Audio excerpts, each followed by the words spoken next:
토트넘 스포가 2022-2023 시즌 마지막 홈 경기였던 브렌트포드와의 37라운드에 1대3으로 패배를 했습니다. 이 패배가 여러 면에서 토트넘의 입장에서는 정말 최악이라고 할 수 있는 결과인데요. 손흥민 선수까지도 경기 끝나고 인터뷰에서 조금 이제 솔직한 좀 분통을 터치는 인터뷰를 했거든요. 대체 무엇이 문제였는지 올 시즌 마지막 경기를 앞두고 유럽 대항전 진출이 어려워진 상황, 버버지 김현민 기자와 함께 분석해 보도록 하겠습니다. 이날 경기 간단하게 요약하자면 역시 감독의 차이가 크지 않았나 싶어요. 예, 감독의 차이도 상당히 크긴 했죠. 그러니까 프랑크 감독은 교체 투입한 선수들이 바로 이제 효과를 발휘하면서 역전승을 이끌어낸 데 반해 메이슨 감독은 교체 카드들이 일단 넣는 순서도 뭔가 문제가 있긴 했었고요. 예, 그리고 또 그다지 효과를 발휘하지 못했죠. 그리고 또 이제 수비들의 초보적인 실수들. 예, 이게 매우 컸죠. 예, 물론 선수의 실수를 감독이 통제할 수는 없지만 이 토마스 프랭크 감독 같은 경우에 브렌트포드를 승격시키고 또 잔류시키는 과정 속에 분명히 물론 브렌트포드에도 좋은 선수들이 있지만은 투자금에 비해 좋은 성적을 내고 있는 게 맞고 그게 감독의 힘인 거잖아요. 그런데 토트넘처럼 투자를 많이 한 팀이 이런 경기력과 성적이 나온다는 것에 있어서는 왜 콘테가 물러났을 때 이런 대처를 했고 특히 이제 메이슨이라는 어떻게 보면 아직은 설익은 지도자 유망주를 중요한 시점에 투입했느냐 이것에 대한 비판 여론이 거세는데 일단 경기 내용부터 자세히 살펴보겠습니다. 선발 명단의 토트넘은 굉장히 중요한 두 명의 선수가 좀 빠졌어요. 예, 그거 로메로하고 후이비에르가 결장을 하게 된 거죠. 예, 지난 경기 이후 몸 상태에 좀 문제가 있었던 것인지 벤치에도 없다라는 것은 전술적인 선택이 아니라 부상이다라고 볼 수 있겠고 그러면서 이제 랑글레의 센터백 파트너로 산체스 즉 로메로가 부상이어도 다이어는 안 쓴다. 그리고 미드필드 라인에는 스킵의 파트너로 비수마가 출전을 했고 4-4의 대형이었고 브렌트포드 같은 경우에는 이제 아이반 토니가 8개월 장기 징계를 받게 되면서 이날 경기부터 징계가 적용이 됐는데요. 양팀 선발 명단 보면 토트넘이 최근에 메이슨 대행이 쓰고 있는 4-4-2를 썼어요. 예, 그것도 이번 경기는 명백한 사사이였습니다. 그 전까지는 에merson 로얄이 이전에는 약간 조금 비대칭으로 들어와가지고 이제 3백을 형성을 했었잖아요. 이번 경기는 프로가 안 나왔다 보니까 아예 대놓고 에메르송이 풀백 역할을 수행을 했었습니다. 그리고 또 이제 클룹세스키가 이 경기에서 여기 위치상은 손흥민이 토브 나와 있긴 한데 실제로는 클룹세스키가 토브 뛰었고요. 손흥민 선수가 왼쪽 윙, 단주마가 오른쪽 윙으로 뛰었습니다. 특히 이제 단주마의 선발 출전도 주목할 부분이었고 브렌트포드는 샤데, 위사, 은베모의 3톱 역할이 명확했어요. 윙 플레이를 한 샤데와 치고 들어온 은베모와 연계를 잘해준 이제 위사 그리고 이제 옌센, 야넬트, 오녜카가 3미들이었고 헨리, 미, 피노 그리고 이제 히키가 이제 포백을 구성을 했는데요. 그리고 토트넘이 관심을 갖고 있다고 했던 라야 골키퍼도 이날 경기 몸 상태 문제에도 엄청난 선방을 펼쳐서 잘했습니다. 경기 초반에는 먼저 이제 브렌트포드가 공격기를 만들었는데 헨리가 올린 크로스를 위사가 연결해주고 은베모가 왼발 슈팅한 것 빗나갔어요. 날카로운 기회긴 했지만 그렇다고 아주 위협적이진 않았고 그 뒤에는 조금 토트넘이 공격을 많이 했죠. 예, 특히 이제 클룹세스키하고 손흥민 선수하고 케인 이 3자 간의 움직임이 상당히 좋았었거든요. 그러니까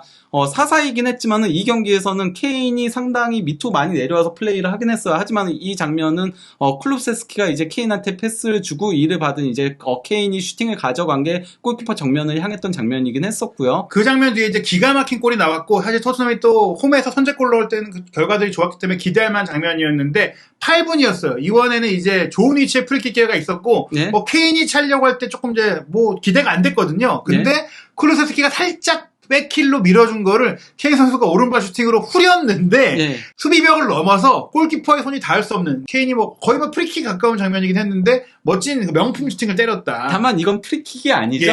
공식적으로 프리킥은 아니에요. 그리고 또 확실히 케인은 볼이 움직여야지 잘 때리나 보다. 볼이 멈춰있으면 잘 못 때리나 보다라는 생각이 들었죠. 그리고 이날 경기 메이슨 감독이 코치진과 굉장히 좋아하는 모습이 나왔고 또 이 수첩 같은 걸 보니까 좀 미리 준비된 세트피스였던 것 같긴 합니다. 저도 그렇게 생각을 했습니다. 메이슨 감독이 보면은 판 자체는 처음에는 잘 깔고 나오긴 해요. 근데 이게 역전을 당하거나 할 때 너무 대처를 하지 않는 장면들이 이전부터도 많이 나왔었거든요. 근데 그럴 수밖에 없는 게 감독 경험이 없으니까 좀 하브리그에서 좀 이런 경험들을 많이 하고 쌓아 올라오면서 이런 큰 팀을 맡아야 되는데 지금 임기응변에 약하다는 느낌이 굉장히 많이 들죠. 어쨌든 선제골이 나오면서 토트넘이 좀 기세를 올렸고 실제로 11분에는 말씀하신 대로 또 한번 케인이 밑으로 내려가서 전형적인 손캐 콤비의 플레이죠. 케인의 스루 패스 손흥민 선수가 받아서 배우 침투했는데 트래핑 과정에 조금 이제 타이밍이 좀 이제 어긋났지만 결국에는 끌고 가서 슈팅까지 했지만 라야의 정면으로 가다 보니까 막혔고요. 그런 가운데 토트넘의 위기도 있었는데 13분에는 샤데가 이제 산체스의 뒤를 완전히 제치고 컷백을 했는데 요 장면에서는 이제 벤 데이비스가 좀 빨리 다가와주면서 네. 잘라냈어요. 이때만 하더라도 벤 데이비 괜찮겠구나 예. 싶었는데 예, 이 경기를 사실 망친 선수가 벤 데이비 되고 말았죠. 예, 일단 전반전 초반까지 분위기가 좋았고 24분 같은 경우에도 손흥민 선수가 벤 데이비스에서 시작된 공을 받아서 쿨루세스키와 2대1 패스 주고받으면서 끝까지 갔고 이날 손흥민 선수가 유독 좀 크로스가 좋았어요. 그렇죠. 예, 굉장히 예. 정교한 크로스를 자랑을 했었는데요. 이 왼발 크로스를 로얄이 정말 꽁충 뛰어올라서 좋은 헤더로 연결했는데 라야가 막지 못했으나 수비수인 헨리가 이제 걷어냈거든요. 네.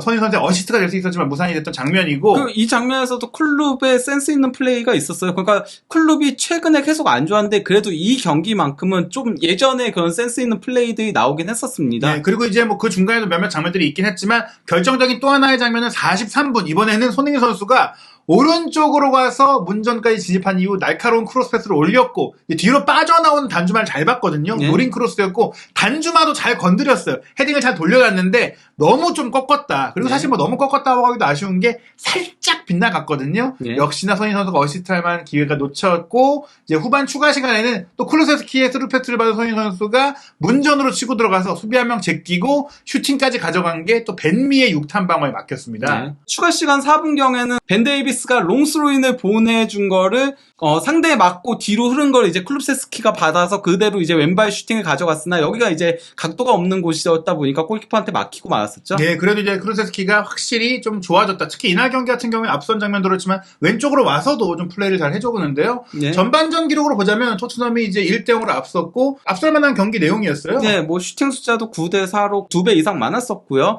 그리고 또 이제 점유율도 53대47로 우위를 점했었고요. 빅찬스도 토트넘이 2위였던 데 반해 브렌트포드는 단 하나도 없었고 당연히 기대 득점에서도 토트넘이 0.96골이었던 데 반해 브렌트포드는 0.21골밖에 되지 않았었죠. 그리고 이제 말씀하신 바로 후반전의 변화가 이루어지는 게 네. 후반전 시작과 함께 프랭크 감독이 교체 카드를 꺼냈어요. 예, 그 오니에카를 빼고 담스고르를 미드피더로 투입을 했었거든요. 이 선수가 원래 그러니까 윙포드 역할도 많이 그러니까 유로 때 그걸로 굉장히 유로의 스타였죠. 예, 네. 신성우 떠올랐었잖아요. 그 정도로 드리블 능력도 있고 공격 능력이 있는 선수인데 그가 공격적으로 전환을 한 거죠. 그리고 이게 바로 이제 효과를 발휘했던 거였는데요. 헨리 선수의 그 스로인을 담스고르가 받아서 전진 패스를 줬고 여기서 이제 위사가 패스를 준 거를 은베모가 이제 접고 왼발 슈팅으로 골을 넣었던 거였는데요.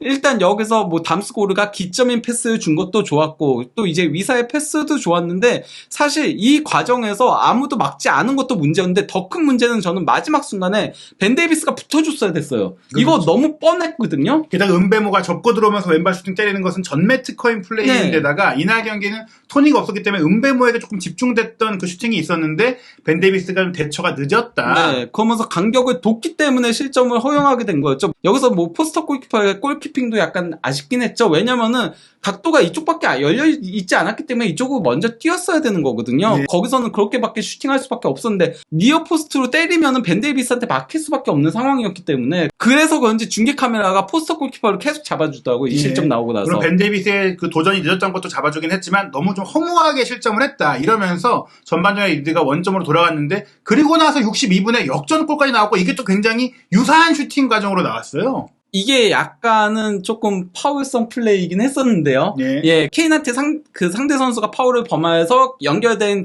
공격 찬스에서 이제 히키가 전진 패스를 줬고 이를 받은 은베모가 이제 달려 들어가다가 수비팀 공간을 파고 들어가가지고 그대로 이제 박스 안까지 들어와가지고 슈팅을 가져갔는데 여기서 일단 벤 데이비스가 안쪽으로 들어와서 수비를 하고 있었고 도리어 랑글레가 쫓아가다가 랑글레가 속도가 느리잖아요. 그렇죠. 은베모를 못 쫓아가면서 그냥 실점을 허용하게 된 장면이었습니다. 예, 게다가 은베모가 골을 내준 이후 좀 경계심이 있던 상황에서 서로의 교차 플레이가 안 좋았고 또 구석으로 슈팅이 정확하게 빨려 들어가면서 은베모도 잘했습니다. 역전이 됐기 때문에 토트넘도 변화를 줬어야 되는데 이 메이슨의 좀 선택이 의아했어요. 예, 그러니까 물론 뭐 단주마가 이전에 쓰러졌었잖아요. 그래서 단주마가 부상을 당한 것 같았기 때문에 단주마 빼는 것 자체는 이해가 갔어요. 근데 이때 아무리 이게 마지막 홈 경기라고 하더라도 루카스 모우라를 먼저 투입하는 게 맞는가? 모우라가 그동안 나오지도 못했었잖아요. 그리고 이번 시즌 좋지도 못했었고요. 예, 나온 경기마다 그리고 결정적인 실책, 뭐 퇴장, 뭐 많은 문제들이 있었어요. 물론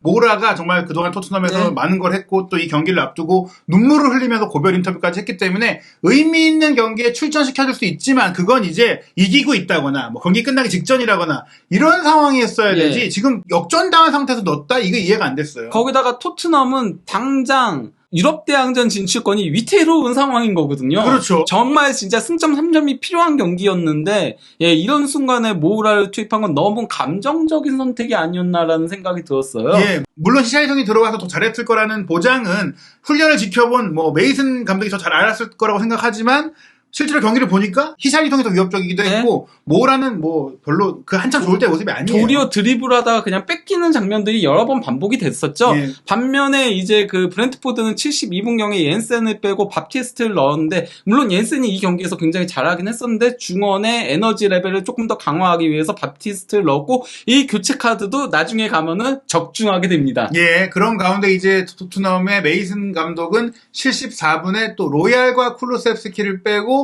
포로와 히샬리송을 투입하면서 계속해서 이제 골을 넣기 위한 공격 강화를 하게 됐고요. 예. 그리고 78분에는 또 브렌트포드가 샤데를 빼고 잔카를 투입. 영리한 교체인 거죠. 이것도 예. 왜냐면은 역전을 했으니까 수비 강화로 돌아선 겁니다. 영리한 교체죠. 이게 공격수인 샤데를 빼고 센터백인 장칼 넣는다. 이거는 이제 잠극에 돌아서겠다는 얘기인 거죠. 네, 게다가 이제 시간이 쫓기는 상태에서 토트넘은 85분에 왼쪽 풀백인 벤 데이비스를 빼고 실질적으로 윙백이자 윙포워드에 가까운 페리치를 투입하면서 총 공세를 폈는데요. 저는 근데 다만 이 교체도 너무 늦었다라고 생각을 해요. 그렇죠. 그러니까 왜냐면은 이 경기는 승리가 필요했고, 사실 그러니까 무승부를 거둬도 크게 저는 의미가 없는 경기였다고 생각을 하거든요. 그렇기 때문에 좀 더 빠르게 교체 카드를 가져갔어야 됐다고 생각을 합니다. 예, 사실 그 앞서 들어갔던 히샬리송이라든지 지금 들어온 페리치가 앞서 말씀하신 대로 루카스 모우라보다 먼저 나왔어야 되는 게 아니냐. 네. 올 시즌에 공헌도도 더 많았던 선수들이고 네. 앞으로도 뛸 선수들이니까요. 실제 뭐 페리시치가 아무리 뭐 그동안 비판을 많이 듣고 했었다라고 하더라도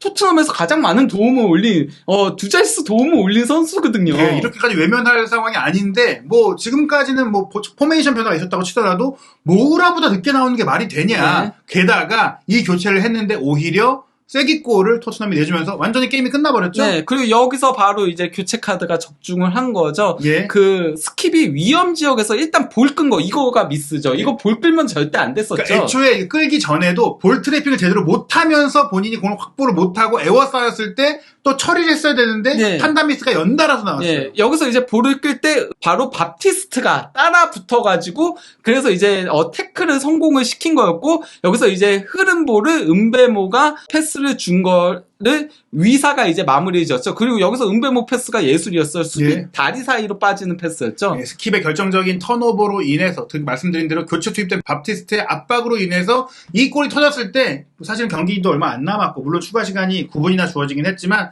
현실적으로 뭐 뒤집기는 어려워졌잖아요. 네. 관중들이 나가기 시작했고요. 또 중계 카메라는 절망한 조금 이제 낙담한 레비 회장의 얼굴을 보여줬고 그리고 나서 레비 아웃과 조루이스 구단주 아웃을 외친 팬들의 서포터즈의 플래카드도 보여줬고 네. 또 이날 경기에 풍선이 조금 안에 들어오는 이슈들이 네, 있었는데 검은 풍선이 들어왔었죠. 네. 근데 그 풍선에 써있던 글씨가 또 레비 아웃이었다. 결국에 네. 현재 토트넘 팬들의 여론이 완전 최악인데 물론 추가 시간까지도 토트넘 선수는 포기하지 않았고 또 손흥민 선수도 좋은 플레이를 보여주긴 했어요. 예, 그러니까 뭐 추가 시간에 연달아서 이제 손흥민의 크로스를 히샬리송의 헤딩 슈팅 가져가고 또 그 다음에 이어진 상태에서 또 히샬리송의 헤딩 슈팅을 가져갔는데 두 개 다 그 라야 골키퍼가 선방을 했죠. 예, 미친 선방을 또 보여줬고 네. 또 손흥민 선수도 슈팅하긴 했지만 또 벤미의 그 6탄 방어에 막히는데 네.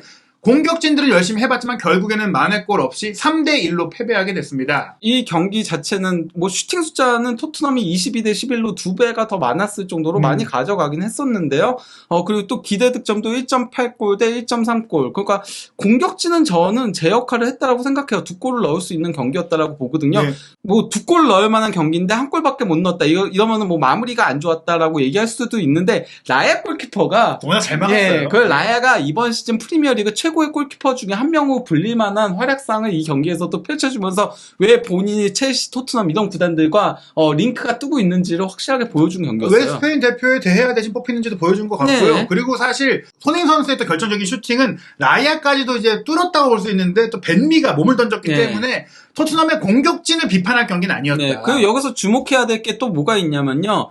일단 그 브렌트포드가 기대 득점이 전반전에 0.4골이었는데 1.3골까지 끌어올린 거 후반전에. 그 후반전 교체 카드들이 적중했다는 걸 보여주는 부분인데다가 또 한 가지가 1.3골인데 3골 넣었는데 이거는 그러면은 브렌트포드 선수들의 결정력이 좋았냐? 물론 좋았죠. 좋았는데 아까 얘기 드렸다시피 수비 미스도 있었거든요. 특히 은베모한테 2골을 실점했을 때도 수비 미스가 있었고, 그리고 마지막 위사한테 실점했을 때는 스킵의 미스가 있었고, 그러다 보니까 3실점을 허용하게 된 거라는 거죠. 그러면서 이제 기대 득점 그래프를 보더라도 전반전은 그냥 뭐 토트넘이 크게 앞섰으나 후반 와가지고 결국 3골 넣을 때까지는 이미 브렌트포드가 역전을 하고 나서 그 다음엔 그냥 아예 그냥 지키기로 나섰거든요. 그러다 보니까 토트넘이 막판에 이제 다시 기대 득점 그래프를 역전을 한 거였던 거였고요. 공격 위협도 그래프를 놓고 보더라도 전반전은 확실히 토트넘이 우세했던 경기였잖아요. 근데 전반 막판부터 이제 그 후반전 두 번째 골 들어갈 때까지는 브렌트포드가 그냥 압도했어요. 예, 그리고 그 과정에도 교체 카드가 잘 적중했고요. 그렇죠. 교체 카드가 적중한 반면에 토트넘은 그때까지 그냥 손을 놓고 있었던 거예요. 브렌트포드가 이렇게 파상 공세를 하는데 반면에 토트넘은 아무런 대응조차 못하고 있는데 선수들이 그럴 때는 감독이 교체 카드를 통해서 뭔가 변화를 가져왔어야 되는데 그런 것들이 없었다라는 거죠. 결국에는 토트넘이 콘테를 경질하는, 콘테와 결별하는 결정도 늦었지만 그 이후에 이제 어떻게 처리할 것인가. 스텔린이 체제로 갔다가 뉴캐슬에게 참사당하고 그제서야 바꿨고 예? 그리고 나서 그때까지 혹은 이 경기 전까지도 사실은 유럽 대항전을 어떻게 보면 자력으로도 갈 수 있었는데 메이슨 대행으로 또 가면서 망했단 말이죠. 그리고 토트넘 선수들이 확실히 집중력이 떨어지는 것 같아요. 경기 초반하고 경기 막판 실점이 너무 많아요. 이번 시즌 내내. 뭐 그가 저희가 10분 이내 실점, 15분 이내 실점 이런 거 얘기 이미 많이 들었잖아요. 이번에는 10분 이내 실점이 없었는데 후반 킥오프하고 7분 만에 실점을 했던 거였고요. 예. 그리고 또 이제 경기 종료, 정규 시간 종료 2분 전에 실점을 한 거고. 예, 그 후반전도 좀 넓게 보면은 후반 초반 한 15분 전 가량을 2골을 먹은 거니까 후반전이 스타트 됐을 초반에도 집중력이 떨어졌다. 킥오프 할 때랑 경기 마무리 시점에 실점을 하는 거는 집중력 부족을 항상 얘기를 하거든요. 그리고 가장 큰 문제는 역시 토트넘의 수비력인데 이 올 시즌의 수비는 그야말로 프리미어리그 출범 이후 토트넘 역사상 최악이 아닌가 싶은데요. 네. 일단 뭐 이번 시즌 62실점을 허용하고 있는 건데요. 이게 그 프리미어리그 팀들 중에서 6번째로 실점이 많고요. 심지어 강등된 사우스햄튼보다 더 실점이 많은 거예요. 예. 예, 거기다가 이제 옵타조에서 이제 올린 기록이 뭐냐면요. 2007-08 시즌 이래로 그 38경기 체제에서 60골 실점을 허용한 게 이번이 이제 두 번째다라고 얘기를 한 건데요. 예. 보시면 아시겠지만요. 2007-08 시즌에 61실점을 허용했었어요. 그리고 02-03 시즌에 지금과 똑같은 62실점. 거기다가 이제 그 마지막 1992-93 시즌 이 프리미어리그 첫 시작했을 때가 66실점으로 가장 많긴 한데요.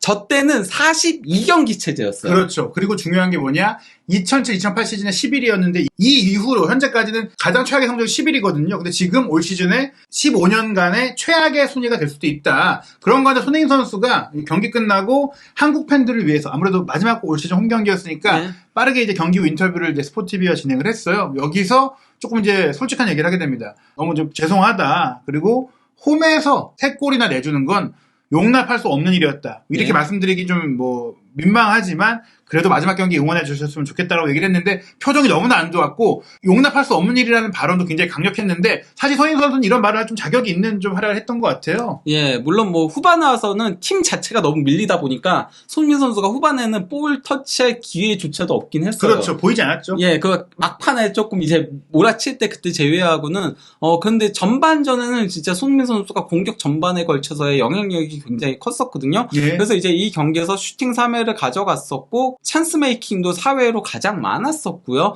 그리고 드리블 돌파도 4회 시도해가지고 2회 성공시켰고요. 그리고 또 이제 패스 성공률도 94%에 더해서 예. 크로스도 5회 시도해가지고 3회 성공시키면서 크로스 성공률 60% 이게 잘 안 나오거든요. 그렇죠. 크로스는 원래 25%, 30%만 돼도 괜찮은 수치인 거예요. 예. 근데 그걸 2배 이상 뛰는 그런 수치를 기록을 했던 거였죠. 예. 예. 그러면서 이제 뭐 수비 가담도 열심히 했어요. 태클도 한번 했는데 네. 100% 성공이었고, 걷어내기, 헤더 걷어내기에 리커버리 2개까지 뭐 열심히 했고 경험도 네. 열심히 했기 때문에 손흥민 선수도 열심히 뛰었습니다. 하지만 본인의 잘못이 아닌 홈 3실점으로 이제 팀이 패배하게 됐다. 네.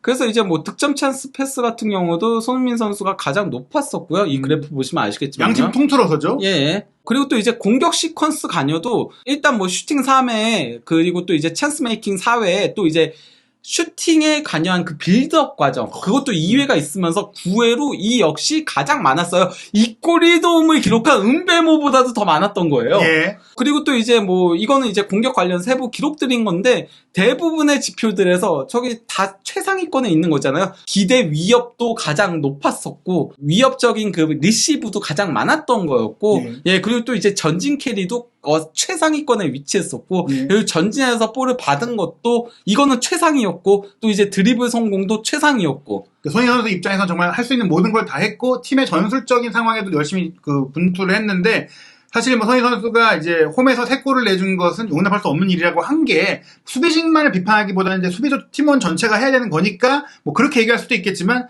뭐 그걸 떠나서 이번 경기는 확실히 수비 라인의 문제를 좀 본인도 솔직히 지적한 거라고 봐야 될 것 같고 특히 그렇죠. 뭐 이날 경기 케인도 원더골 넣었잖아요. 네, 그리고 근데 이제 그 이번에도 또 패한 거잖아요. 케인이 골을 넣고 예. 근데 이번 시즌 토트넘이 케인이 골을 넣은 경기에서 7패를 당한 건데요. 예. 이게 프리미어리그 역대로 따졌을 때 가장 많았던 게 2017-18 시즌 레스터의 바디가 골 넣고 9패를 당한 적이 있대요. 네. 그거 다음으로 두 번째로 많더라고요. 예, 뭐 케인이 워낙 올 시즌 많은 골을 넣기도 했고 뭐 올 시즌 뭐 득점 지분을 다 차지하고 있기도 하지만 결국엔 이 선제골도 넣고 손케도 맹활약을 했는데도 못 이긴다. 이렇게 되면 토트넘이 앞으로 가망이 없다. 원래 그렇죠. 손케발로 이겼는데 손케발을 받아도 못 이긴다면 뭔가 문제가 있는데 거기에는 수비진 그리고 메이슨의 문제가 있다. 예. 그리고 이제 아직 뭐 37라운드 경기들이 다 안 치러진 가운데 토트넘의 승점 57점에 멈춰 있잖아요. 이 상황이라면 뭐 유럽 대항전 없는 시즌이 다음 시즌 될 수가 있죠. 예, 일단은 유로파 리그는 저는 물 건너갔다라고 생각을 합니다. 왜냐면 브라이턴이 최하위 이제 그 사우스햄튼하고 경기, 그것도 강등이 확정된 사우스햄튼하고 경기거든요. 37라운드 경기. 예, 그러면 브라이턴은 사우스햄튼전 승리를 하게 되면은 그냥 유로파 리그는 확정이에요. 남은 경기랑 상관없이요. 왜냐면 토트넘은 승점 3점밖에 더 못 올리거든요. 그렇죠. 그건 절대 뒤집을 수가 없기 때문에 뭐 골을 아무리 넣어도 뒤집을 수가 없어서 브라이턴은 저는 유로파리그 확정이라고 보고요. 이제 그럼 빌라하고의 승부가 남은 건데요. 7위 경쟁이죠. 예, 그렇죠. 그거 뭐 컨퍼런스 리그 경쟁인 건데 빌라가 그나마 일정이 조금 안 좋긴 해요. 당장 이번 주에는 리버풀하고 맞대결이 있고 그 다음엔 브라이턴하고 경기인데 문제는 전 그래서 이번 경기가 중요했다고 생각을 해요. 브라이턴이 이번 경기에서 사우스햄튼한테 승리하면서 유로파리그 확정 지으면은 설렁설렁할 수 있거든요. 예. 근데 빌라하고 브라이튼이 마지막 경기인데 빌라 홈 경기예요. 이렇게 되면은 빌라가 브라이튼을 잡을 가능성이 충분히 생긴다는 거죠. 예, 그렇다면 토트넘이 8위로 유럽 대항전이 없는 시즌을 칠 수도 있고 또 브렌트포드에게 패한 것은 브렌트포드마저도 토트넘의 순위를 위협할 수 있는 상황이 됐다라고 봐야 되거든요. 물론 마지막 경기가 맨시티전이지만 맨시티도 이 경기 전에 프리미어리그 우승을 확정할 수가 있기 때문에 그 FA컵 결승전이 있으니까 그렇죠. 여기 뭐 예. 무리할 필요가 없거든요. 네. 게다가 브렌트포드 홈이고 결국에 토트넘은 최악의 경우 9위로 시즌을 맞이할 수도 있는 최악의 패배를 당했다. 브렌트포드는 자기네 경기 있기 전에 혼란이 40골 넣길 바랄 거예요. 네. 그래야지 혼란 한번 빼줄 거 아니에요. 그렇죠. 요새 그러니까 혼란 계속 넣고 있잖아요. 혼란만은 안 빼잖아요. 로테이션 네. 돌려도 펩 가르디올라 감독이. 예, 과연 이제 토트넘이 마지막 경기에서 어떤 성적표를 받게 될지 한준TV에서 부버지 김현민 기자와 함께 올 시즌 프리미어리그 소식들 확인하시기 바랍니다.